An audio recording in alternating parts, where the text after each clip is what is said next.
राधे राधे भक्तों। तो आज हम श्रवण करेंगे माघ मास का प्रथम अध्याय। चलिए भक्तों कथा श्रवण करते हैं।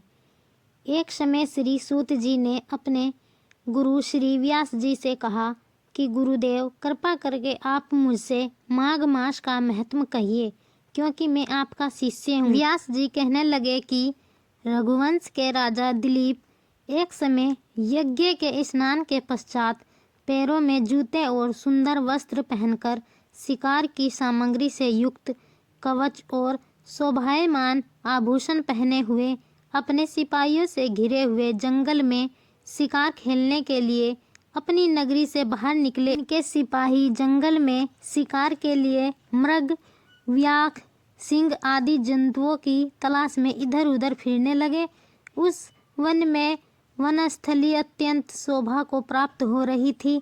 वन में कहीं वृक्षों पर मोर नाच रहे थे, कहीं कहीं मृगों के झुंड फिरते थे, कहीं गिद्ध अपना भयंकर शब्द कर रहे थे, कहीं गेंडों का समूह हाथियों के समान फिर रहा था, कहीं वृक्षों के कोटरों में बैठे हुए उल्लू अपना भयानक शब्द कर रहे थे, कहीं सिंगों के पद चिन्हों के साथ घायल मृगों के रक्त से भूमि लाल हो रही थी, कहीं दूध से भरी थनों वाली सुंदर भैंसें फिर रही थी, कहीं पर सुगंधित पुष्प हरी भरी लताएं वन की शोभा को बढ़ा रही थी, कहीं बड़े बड़े पेड़ खड़े थे तो कहीं पर उन पेड़ों पर बड़े बड़े अजगर और उनकी कैंचुलियां भी पड़ी हुई थी।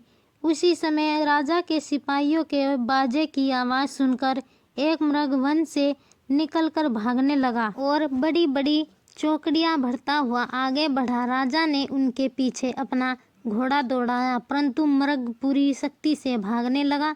मृग कांटेदार वृक्षों के एक जंगल में घुसा और राजा ने भी उनके पीछे वन में प्रवेश किया, परंतु दूर जाकर मृग राजा की दृष्टि से ओझल होकर कहीं निकल गया। राजा निर्जन वन में अपने सैनिकों सहित प्यास के मारे अति दुखी हो गया। दोपहर के समय अधिक मार्ग पर चलने से सैनिक थक गए और घोड़े रुक गए। कुछ थोड़ी देर बाद राजा ने एक बड़ा भारी सुंदर सरोवर देखा। उसके किनारों पर घने वृक्ष थे। उसका जल सज्जनों के हृदय के समान स्वच्छ और पवित्र था।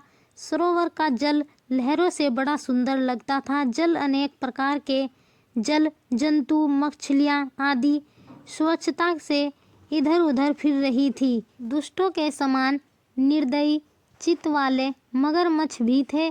किसी किसी जगह लोभी के घर के समान सीमाल भी बड़ी हुई थी, जैसे विपत्ति में पड़े हुए लोगों के दुखों को हरने वाले दानी पुरुष के समान।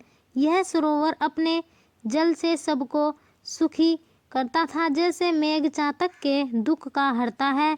इस सरोवर को देखकर राजा की थकावट दूर हो गई। रात्रि को राजा ने वहीं विश्राम किया और सैनिक पहरा देने लगे और चारों तरफ फैल गए।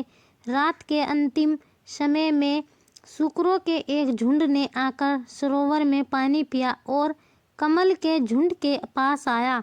तब शिकारियों ने सावधान होकर सूकरों पर आक्रमण किया और उनको मारकर पृथ्वी पर गिरा दिया।